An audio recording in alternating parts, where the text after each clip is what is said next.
ऐका, अरे यांना मी सांगतो, अरे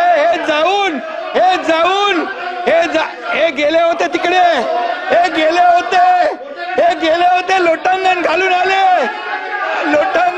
आले आणि म्हणाले मला वाचवा आणि पुन्हा पलटी मारली आणि म्हणून यांचे प्रमुख पण गेले आणि तिकडं म्हणाले आम्ही युती सरकार स्थापन करू, इकडं आल्यावर पलटी मारली आणि या बीजेपीच्या देवेंद्र फडणवीस,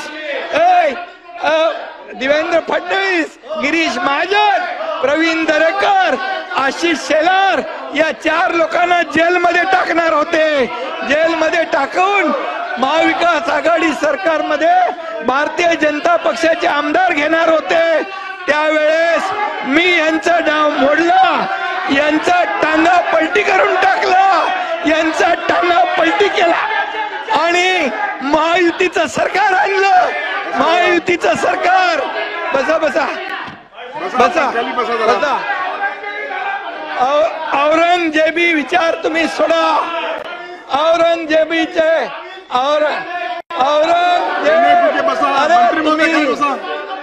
अरे तुम्हाला नोटीस आल्यानंतर तुम्ही गेले.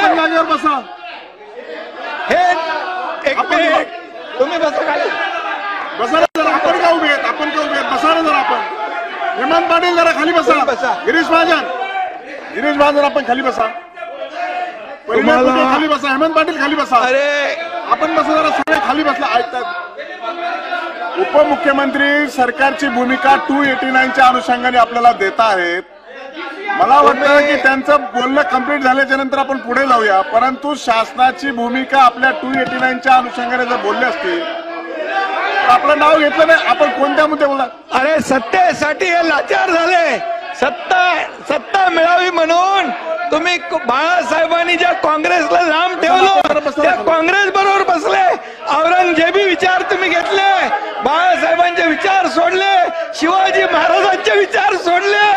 अरे तुम्ही काय शंभूराज. आणि म्हणून तुम्हाला सांगतो, आणि या एकनाथ शिंदेने धाडस केलं, शिवसेना वाचवली, धनुष्यबाण वाचवला म्हणून 80 पैकी 60 जागा आल्या. तुम्ही 100 लढवल्या, 20 जागा आल्या तुमच्या बरोबर. आणि म्हणून तुम्हाला जनतेने धडा शिकवलेला आहे.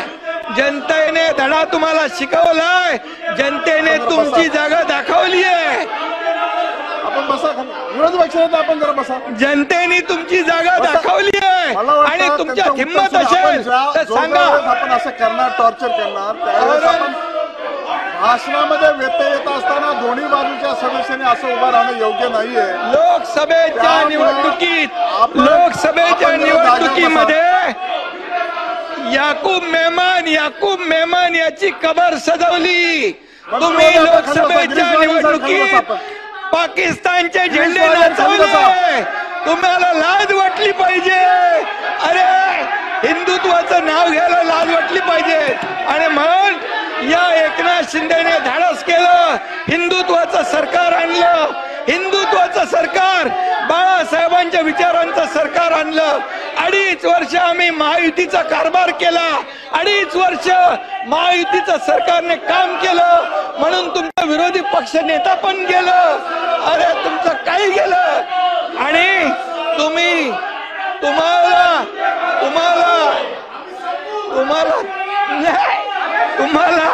तुम्हाला जेव्हा अरे एक अंदर की बात है. सभापती महोदय, मला एक गोष्ट बोलायला सांगा. सभापती महोदय, यांचे प्रमुख पण मोदी साहेबांना जाऊन भेटले. मला माफ करा. मोदी साहेबांना भेटले, मला म्हणाले आम्ही पुन्हा येतो. इकडे येऊन पलटी मारली. तुम्ही पण गेले होते. तुम्हाला जेव्हा नोटीस आली तेव्हा तुम्ही गेले होते आणि तुम्ही म्हणाले मला याच्यातून सोडवा. नंतर सुटल्यावर तुम्ही पलटी मारली. ही मला गोष्ट माहित आहे.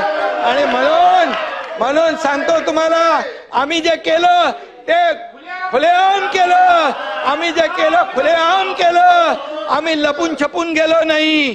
जे केलं, जेव्हा शिवसेना धोक्यात आली, धनुष्यबाण धोक्यात आला, बाळासाहेबांचे विचार धोक्यात आले, हिंदुत्व धोक्यात आलं, तुम्ही औरंगजेबी विचार स्वीकारले, त्यावेळेस आम्ही सरकार पलटी केलं, तुमचा टांगा पलटी करून टाकला, तुमचा टांगा पलटी केला. अरे शेर का, अरे त्याला वाघाचं हे करायला वाघाचं काळीज लागतं, वाघाचं काळीज लागतं. अरे लांडगा वाघाचं कांदडं पाकून, एक मिनिट, लांडगा वाघाचं कातडत पांघरून वाघ होऊ शकत नाही, याला वाघाचं काळीज लागतं. शेर का बच्चा है, शेर का बच्चा, खुलेआम किया, हिम्मत है तुम्हारे में. अरे जनता ने तुम्हारे को दिखाई दिया, जनता ने दिखाया, तुम्हारी जगह दिखा दी. तुम्हाला विधानसभेच्या जागा 100 लढवल्या, 20 जिंकल्या, या पठ्ठ्याने 80 लढवल्या, 60 जिंकल्या. अरे तुम्ही काय लढवणार, तुम्हाला भूमिका बदलली.